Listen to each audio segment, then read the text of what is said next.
Good evening student. तो आज हम लोग क्लास 12 चैप्टर नंबर 9 की शुरुआत करेंगे। इसके पहले हमने चैप्टर 8 तक कंप्लीट कर दिया सिलेबस आपका। लगभग एनसीईआरटी का फर्स्ट पार्ट हमने कंप्लीट किया है। आज हम लोग एनसीईआरटी के सेकेंड पार्ट को स्टार्ट करने जा रहे हैं। ओके, तो सेकेंड पार्ट जो एनसीईआरटी का है वो चैप्टर नंबर 9 है। शांत रहिए, मुंह बंद करिए पहले, ठीक है ना। बाद में जो पूछना होगा पूछेगा। तो चैप्टर नंबर 9 हम लोग स्टार्ट करेंगे आज। चैप्टर नंबर 9 हेडिंग लगाएंगे सभी लोग, कॉपी में सुंदर सा लिखेंगे चैप्टर 9। चैप्टर 9 का नाम क्या है मुझे नाम ही नहीं पता।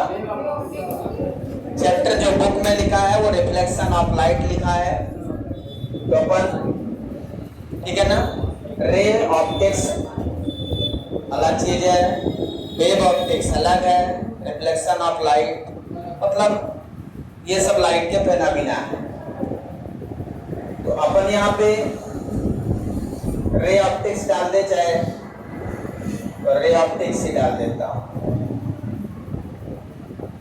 और रिफ्लेक्शन ऑफ लाइट। अपन को बहुत सारा पढ़ना है इस चैप्टर में। तो सबसे पहले रे ऑप्टिक्स क्या है यहां से शुरुआत करेंगे। बेसिक, सबसे पहले लाइट को न्यूटन ने देखा था। ऐसा नहीं कि हम लोग नहीं देखे थे, लेकिन उसके बारे में स्टडी उन्होंने किया, और लाइट को देखकर उन्होंने कहा लाइट एक स्ट्रेट पाथ फॉलो करती है। लाइट कैसा पाथ फॉलो करती है? Straight path. देखो लाइट वही है, ऐसा नहीं कि लाइट अलग अलग है। लाइट वही है, लाइट लाइट ही है, बस देखने का नजरिया अलग अलग है। यदि आप लाइट को रे के रूप में देखेंगे तो आपको रे के रूप में चलती हुई दिखाई देगी, और वेव के रूप में देखेंगे तो वेव के रूप में दिखाई देगी। तो हम यहाँ पे जो डिस्कस करेंगे रे ऑप्टिक्स और वेव ऑप्टिक्स, पहले रे ऑप्टिक्स डिस्कस करेंगे फिर वेव ऑप्टिक्स। तो पहले हम ये जानने का प्रयास करते हैं कि व्हाट इज ऑप्टिक्स। ऑप्टिक्स क्या है? ऑप्टिक्स वर्ड निकलते ही समझ में आना चाहिए लाइट, ठीक है ना। ऑप्टिक्स मतलब लाइट की स्टडी जिस फिजिक्स में करेंगे हम लोग, वहां पे उसको हम ऑप्टिक्स बोलेंगे, ठीक है ना। We study about the phenomena of light. We study about the phenomena of light. Light के फेनोमेना की स्टडी जहां भी करेंगे वो ऑप्टिक्स कहलाएगा। चाहे वो लाइट स्ट्रेट पाथ फॉलो करती हो, चाहे वेव पाथ फॉलो करती हो, वहां पे हम उसको क्या बोलेंगे? ऑप्टिक्स बोलेंगे, ठीक है ना। तो इसको लिखेंगे the branch of physics, the branch of physics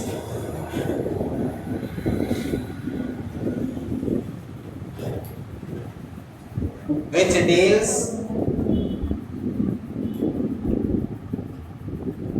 with the study of light, which deals with the study of light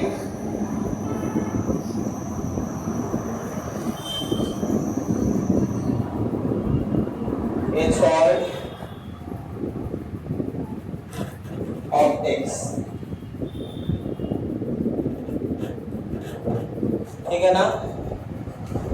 physics की वह branch, the branch of physics which deals with the study of light, जिसमें हम light की study करते हो, light के बारे में पूरा स्टडी करते हो, वो हमारा ऑप्टिक्स कहलाएगा।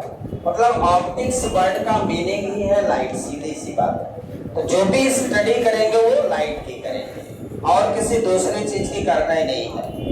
वहां पे लाइट ही रहेगा, वहां पे ऑप्टिक्स लिख देंगे, ठीक है ना।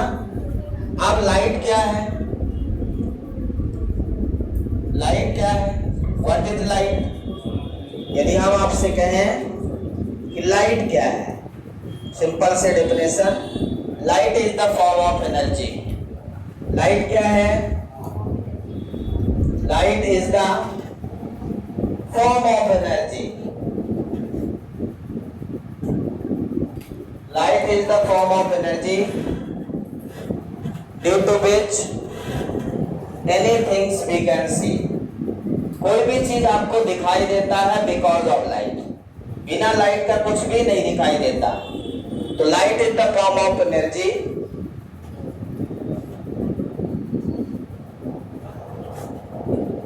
Due to which see anything.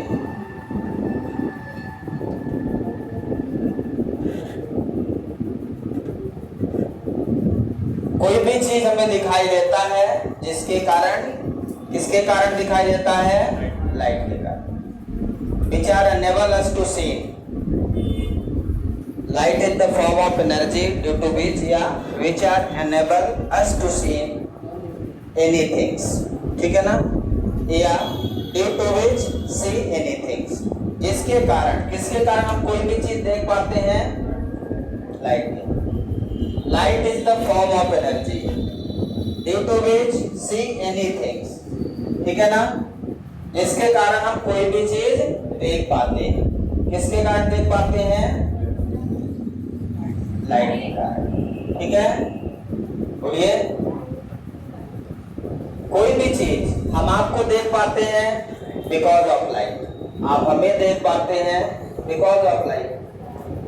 Road पे कार चल रही है, सब कुछ लाइट के कारण ही देख पाते हो आप, ठीक है ना, समझ आया।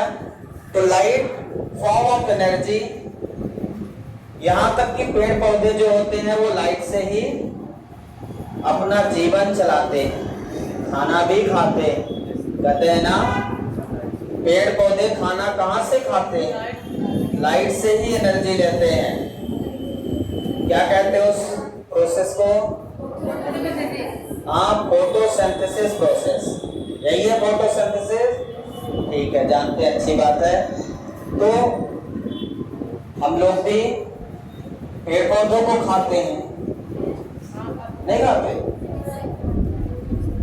गेहूं कहां से मिलता है, पेड़ से ही, नहीं मिलता, फल है, फल भी खाते हैं, पेड़ भी खाते हैं, पत्ती भी खाते हैं, हम लोग तो सब खा लेते हैं, बस जानवर नहीं खाते। कुछ लोग खाते हुए हमें मत कहना, ठीक है ना। Light form of energy due to which see anything, ये सिंपल सा डेफिनेशन। स्पीड ऑफ लाइट आपको पता है, ठीक है ना, स्पीड ऑफ लाइट पता है। अब हम ऑप्टिक्स को दो ब्रांच, लिख लिया आपने, इसको लिख लिया है, बहुत सिंपल है, कंप्लीटेड। अब इसको दो ब्रांच में डिवाइड करेंगे। ऑप्टिक्स को दो ब्रांच में डिवाइड करेंगे। एक ब्रांच है इसकी रे ऑप्टिक्स, दूसरी ब्रांच है इसकी वेव ऑप्टिक्स।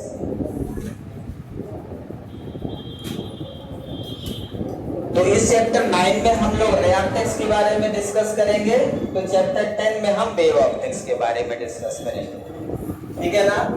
ये पूरा लाइट चैप्टर को अच्छे से समझना है, बहुत इजी चैप्टर है, बस समझना जरूरी है, ठीक है ना। तो रे ऑप्टिक्स का मतलब लाइट स्ट्रेट पाथ फॉलो करती है, लाइट उसी तरह चलती है, ऐसा नहीं कि लाइट स्ट्रेट चलती है, लाइट तो स्ट्रेट चलती है, वो जैसी चलती है वैसे ही चलेगी, ऐसा नहीं कि हमारे कहने के हिसाब चल जाएगी। लाइट तो अपने हिसाब से चलेगी, बस हम देखते ऐसा है, हम उसको ऐसा देखते हैं तो सीधा चल रही है। जैसे लाइट एक मिरर पे पड़े और फिर लौट आए, हम क्या बोलेंगे, सीधा गई और सीधा लौट आई। हमने उसको देखा, तो जब हम उसको देखे तो हमें वो सीधा दिखाई दी। जैसे यहाँ से टॉर्च डाले तो मोबाइल में सीधा पड़ जाएगी, मोबाइल की लाइट आप तक पहुंच जाएगी, तो कहते सीधा ही जा रही लाइट कि नहीं। लेकिन जब उसको हम किसी दूसरे फॉर्म में देखेंगे, बेसिक डिफरेंस कहाँ पे है इसमें, बेसिक डिफरेंस कहाँ पे है कि हमें लाइट की स्टडी रे के रूप में करना है और हमें लाइट की स्टडी वेव के रूप में करना है। ऐसा क्या होता होगा जिसमें हमें ये डिफरेंस दिख रहा है? कोई नहीं बता सकता, मुझे पता है। ये बेसिक डिफरेंस आप नहीं बता सकते जिस कारण से ऐसा फिनोमेना हो रहा है। लाइट वही है। यहां पे जो सबसे इंपॉर्टेंट फिनोमेना है इन दोनों का, रे ऑप्टिक्स और वेव ऑप्टिक्स में, वो है वेवलेंथ का, वेवलेंथ का फिनोमेना। वेवलेंथ कम है और दूसरा है ऑब्जेक्ट। दूसरा क्या है? ऑब्जेक्ट। यदि ऑब्जेक्ट और वेवलेंथ के कंपेयर में ऑब्जेक्ट बड़ा दिखाई देता है, और ऑब्जेक्ट जैसे लाइट, यदि हम वेव ऑप्टिक्स के बारे में बात करें, वेव ऑप्टिक्स में, तो वेव ऑप्टिक्स में जो हमारे हाइजन साइंटिस्ट ने एक्सपेरिमेंट किया है, वो कैसे एक्सपेरिमेंट किया है? उन्होंने लाइट को, लाइट की जो वेवलेंथ है, एक नैरो होल से पास किया है। किससे पास किया? Narrow whole. नैरो होल मतलब एक छोटा सा होल।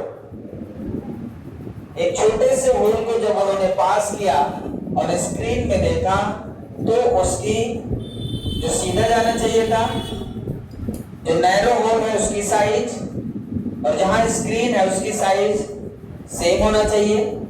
मान लो हम यहां से एक लाइट डालते हैं किसी स्क्रीन में, तो स्क्रीन में जिस नैरो होल से लाइट पास हो रही है उसकी साइज प्लस स्क्रीन में जो लाइट दिख रही है उसकी साइज बराबर होनी चाहिए। तो ऐसा नहीं दिखा, उनको वहां पे साइज क्या हो गई? ज्यादा दिख रही है। तो रीजन उन्होंने जानना चाहा हाइजन साइंटिस्ट ने, कैसा क्यों हुआ। तो उन्होंने उसका रीजन भी निकाला, मैं आपको अभी जस्ट बताने वाला। तो सबसे पहले रे ऑप्टिक्स क्या है ये हम समझ लें। तो ये रे ऑप्टिक्स का मतलब है light travel in straight path. इसमें लाइट कैसे ट्रेवल करती है? Light travel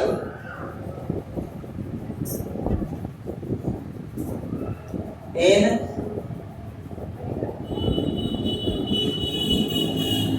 straight path. Straight path, ठीक है। लाइट किस तरह ट्रेवल कर रही है? स्ट्रेट पाथ में। और इसमें लाइट ट्रेवल सिंगल है, होगा ना, डबल होगा, सही है? हाँ, वेव पाथ सही लिखा है ना मैंने?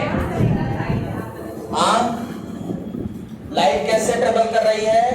Straight path. यहां कैसे ट्रेवल कर रही है? वेव पाथ, ठीक है ना। ये रे ऑप्टिक्स में लाइट सीधी चलेगी, लाइट तो उसी तरह चलेगी, लेकिन हम ऐसा मानेंगे कि लाइट सीधा चल रही है। जब लाइट रेज किसी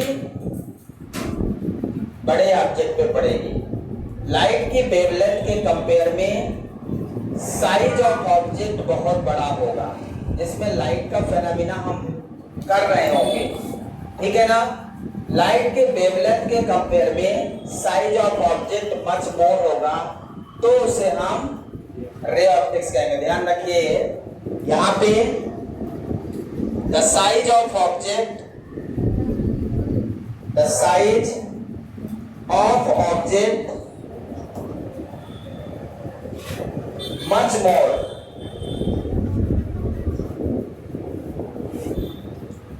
than the wavelength of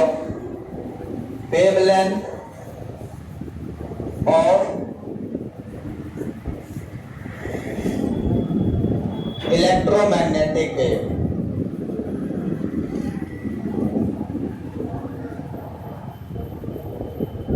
मतलब यहाँ पे जो स्पेक्ट्रम है वो भी सीधे चलता है, वेव के रूप में भी चलता है। तो यहाँ वेवलेंथ आ गई, मतलब वेवलेंथ तो सबकी है, लाइट की वेवलेंथ है = λ, है कि नहीं? तो वेवलेंथ के कंपेयर में ऑब्जेक्ट के साइज जब मच मोर है तो ऐसे फिनोमेना को हम रे ऑप्टिक्स कहते हैं। ध्यान रखिएगा, है वही, ये इलेक्ट्रोमैग्नेटिक स्पेक्ट्रम है। लाइट क्या है, पीछे पढ़ चुके हैं, इलेक्ट्रोमैग्नेटिक स्पेक्ट्रम है ये। X ray, gamma ray, different types of रे पढ़ा ना आपने। एक्स रे, गामा रे सीधे चल रही, लेकिन वहां वेव भी है, वेवलेंथ भी है सबकी। तो ये सब वेव के रूप में ही है, लेकिन हम उसको रे ऑप्टिक्स कहते हैं तब जब लाइट किसी बड़े ऑब्जेक्ट में मच मोर वेवलेंथ, जैसे विजिबल लाइट की जो वेवलेंथ है वो कितना है, विजिबल लाइट का वेवलेंथ कितना है, 4000 एंगस्ट्रॉम से लेकर 7000 एंगस्ट्रॉम तक। 4000 एंगस्ट्रॉम से 7000 एंगस्ट्रॉम लिखा आपने 400 नैनोमीटर से 700 नैनोमीटर लिखा है, नैनोमीटर में लिखा है। यदि एंगस्ट्रॉम में बताएंगे तो 4000 एंगस्ट्रॉम से कितना, 7000। वेवलेंथ ऑफ विजिबल लाइट कितनी है, यहाँ पे 4000 एंगस्ट्रॉम से 7000 एंगस्ट्रॉम तक। ये चाहे लाइट रेज, चाहे लाइट रे ऑप्टिक्स हो, चाहे वेव ऑप्टिक्स हो, विजिबल लाइट की वेवलेंथ यही रहेगी। अब एंगस्ट्रॉम मतलब 10⁻10 मीटर। आपको समझ में आ रहा है? जैसे 10⁻10 मीटर नाम लो तो आपके दिमाग में आना चाहिए कुछ। आपको लग रहा होगा इतना बड़ा 10⁻10 है कि बस के बराबर। कई लोगों के दिमाग में आ रहा है कि 10⁻10 लगभग बस के बराबर होगा। आ रहा है क्या? किसके दिमाग में आ रहा? हाँ, 10⁻10 मिलीमीटर तो इतना छोटा होता है, माइक्रोमीटर और छोटा, नैनोमीटर और छोटा, एंगस्ट्रॉम तो और उससे भी छोटा। मतलब आप समझिए यहाँ वेवलेंथ कितना कम है। और लाइट का फिनोमेना किसमें आप कर रहे हो? मिरर में। किसमें कर रहे हो? मिरर का साइज बताइए कितना छोटा है। जिसमें आप अपना चेहरा देखते हो कितना छोटा हो सकता है, जिसमें चेहरा दिख जाए। ये जितना छोटा हो जाए तो दिखेगा ही नहीं। आंखें ना दिखेगी, काली है कि सफेद, सोचोगे कहीं काली तो नहीं हो रही आंख हमारी, नीली, कोई नीली काली कुछ नहीं दिखेगा। मिरर का साइज मान लो आंख दिख भी गई तो नाक नहीं दिखेगा, मुंह नहीं दिखेगा, इसलिए मिरर का साइज थोड़ा सा बढ़ाना पड़ेगा। समझिएगा, बात को समझिए गहराई से। एग्जाम्पल जो है, साइज ऑफ ऑब्जेक्ट मच मोर नहीं, मच मोर। ऑब्जेक्ट का साइज जब वेवलेंथ के कंपेयर में, ध्यान रखिए कुछ लाइट उसी तरह चलती है, मैंने आपको पहले ही बताया, बस हमें देखने का नजरिया बदल देना है। नजरिया कैसा? जब ऑब्जेक्ट बड़ा हो और विजिबल लाइट की वेवलेंथ तो इतनी रहेगी कि हम बदल सकते हैं। विजिबल लाइट आपने रेंज बताया है इलेक्ट्रोमैग्नेटिक स्पेक्ट्रम में। मतलब लाइट एक इलेक्ट्रोमैग्नेटिक स्पेक्ट्रम है, सिंपल सी बात है। लाइट एक इलेक्ट्रोमैग्नेटिक स्पेक्ट्रम है जिसमें विजिबल लाइट को हम देखते हैं। हमारा जो स्पेक्ट्रम है वो विजिबल लाइट, उसकी वेवलेंथ 4000 एंगस्ट्रॉम से 7000। याद करिए, ये बहुत इंपॉर्टेंट है, सबसे ज्यादा ये पूछा जाता है विजिबल लाइट का वेवलेंथ, या नैनोमीटर में या एंगस्ट्रॉम में। ये 1 एंगस्ट्रॉम इक्वल टू 10⁻10 मीटर होता है। एंगस्ट्रॉम पता है? यहाँ जब कई लोग इसको एप्पल पढ़ रहे होंगे, है ना, 1 एंग्स्ट्रॉम है। 1 एंग्स्ट्रॉम इक्वल टू 10⁻⁻10 मीटर। अब आप समझ सकते हैं। अब जब क्या हुआ, कब हमने रे ऑप्टिक्स बोला लाइट को, कब हमने ये बोला कि light travel in straight path, जब object much more than edge compare to the wavelength of visible light. ठीक है ना, यहाँ वेवलेंथ ऑफ विजिबल लाइट की बात हम कर रहे हैं। इलेक्ट्रोमैग्नेटिक वेव में विजिबल लाइट, यहाँ ब्रैकेट में लिख सकते हैं आप, कौन सी लाइट की बात कर रहे हैं हम, visible light. I love you, visible light, ठीक है ना, क्लियर है। तो विजिबल लाइट की वेवलेंथ आपने लिख दिया, क्लियर। इसके बाद अब हम वेव ऑप्टिक्स की बात करेंगे। बेसिक डिफरेंस समझ में आया कि नहीं, ये बेसिक डिफरेंस है। अब यहां पे क्या होगा, है तो इलेक्ट्रोमैग्नेटिक वेव ही, है तो इलेक्ट्रोमैग्नेटिक वेव ही, लेकिन वेव ऑप्टिक्स कैसे, क्या हुआ होगा वेव ऑप्टिक्स और रे ऑप्टिक्स में। बेसिक डिफरेंस ये है कि जो फिनोमिना यहां हम कर रहे हैं उसमें ऑब्जेक्ट बहुत बड़ा है। इसमें जिस ऑब्जेक्ट में लाइट का फिनोमिना करेंगे, वेव ऑप्टिक्स में जो ऑब्जेक्ट होगा जिसमें हम फिनोमिना करेंगे लाइट का, वो उसका साइज बहुत कम होगा, nearly wavelength of light, nearly wavelength of light. हंस लीजिए, जरा समझ लीजिए। हाँ, वेव ऑप्टिक्स में हम वेव ऑप्टिक्स को वेव ऑप्टिक्स क्यों कह रहे हैं, अब ये इस क्वेश्चन पे है। हमने रे ऑप्टिक्स को रे ऑप्टिक्स कहा, क्यों कहा, क्योंकि ऑब्जेक्ट का साइज वेवलेंथ से मच मोर है। और वेव ऑप्टिक्स को हम वेव ऑप्टिक्स इसलिए कहेंगे क्योंकि ऑब्जेक्ट का साइज नियरली या closer to the wavelength of electromagnetic spectrum. Electromagnetic spectrum के वेवलेंथ के बहुत क्लोज होगा। मतलब जो नैरो बीम जाएगी, यंग्स डबल स्लिट एक्सपेरिमेंट जब कर रहे हैं, उस समय जो बीम ऑफ लाइट है, जो लाइट पास हो रही है, वो बहुत पतला होल है, बहुत नैरो होल है। और वो होल इतना पतला है कि आप समझ सकते हैं इसके कंपेयर में नियरली है। तो आप समझ गए ना कितना होगा।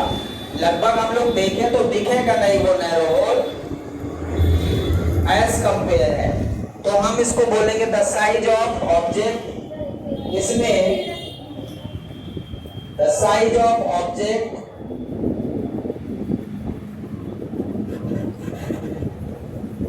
क्या है,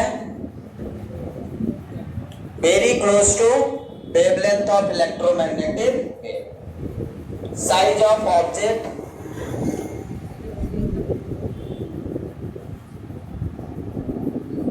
nearly close to wavelength of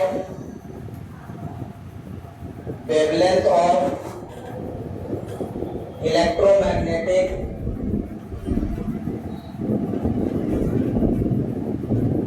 wave, visible light, visible light। Electromagnetic wave में यहाँ पे हम विजिबल लाइट की बात करेंगे। समझ गए।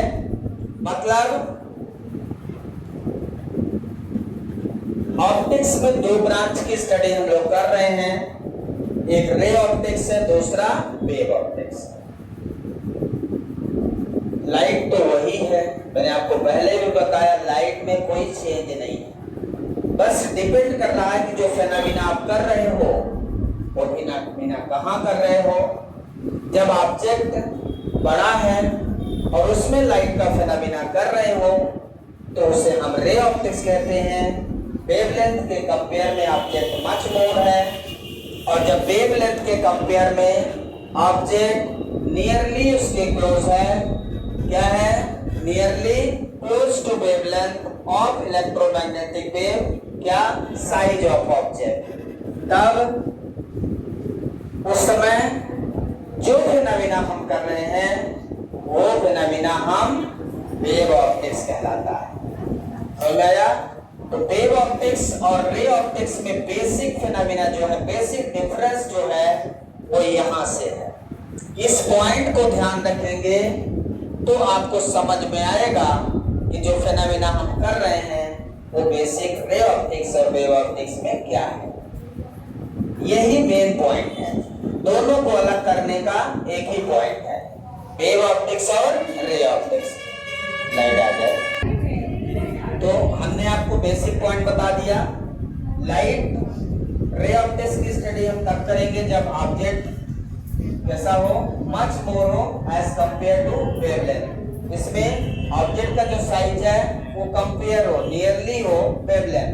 वेवलेंथ समझ रहे हैं, एंग्स्ट्रॉम में है, मतलब यहाँ पे जिस एक नैरो स्लिट लेंगे, ये एक्सपेरिमेंट हाइजन ने किया है और ये एक्सपेरिमेंट न्यूटन ने बताया है।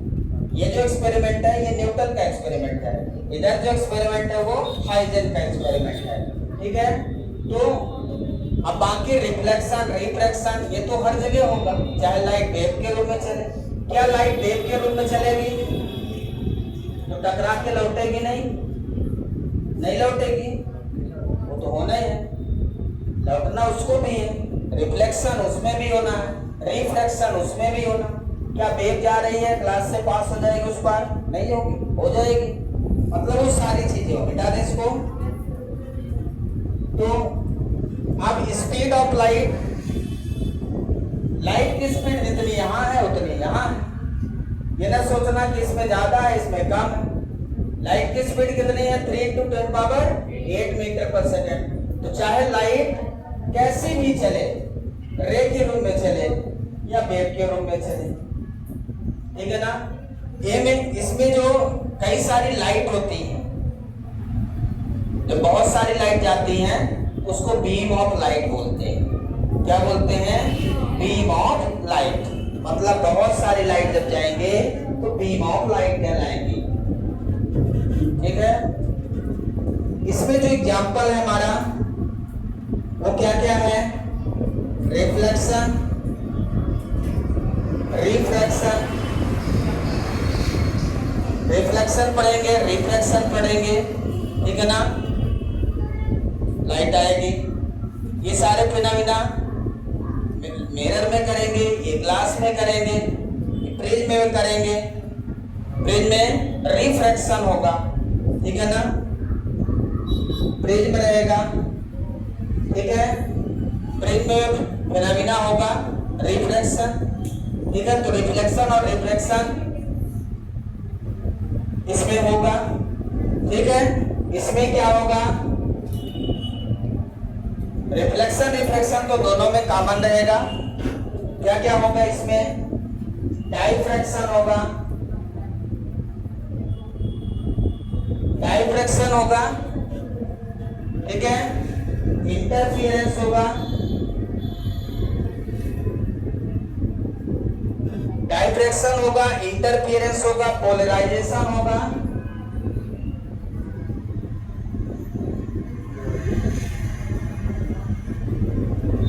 पोलराइजेशन होगा, डाइफ्रैक्शन, इंटरफियरेंस, पोलराइजेशन, ठीक है ना। समझ आ रहा है? तो डाइफ्रैक्शन क्या है, इंटरफियरेंस क्या है, पोलराइजेशन क्या है, ये सारी चीज हम वेव ऑप्टिक्स में डिस्कस करेंगे। यहाँ पे तो अभी पता नहीं चलेगा। रिफ्लेक्शन रिफ्रैक्शन, ठीक है, यहाँ पे डिस्कस करेंगे। रे ऑप्टिक्स में जितने भी फिनोमेना है सब रिफ्लेक्शन और रिफ्रैक्शन में होंगे। मतलब रे ऑप्टिक्स पहले हम कंप्लीट करेंगे, देन वेव ऑप्टिक्स कंप्लीट करेंगे, तब जाके आपका पूरा का पूरा ऑप्टिक्स कंप्लीट होगा, ठीक है ना। तो कल जो हम स्टडी करेंगे वो रिफ्लेक्शन परसों, ठीक है।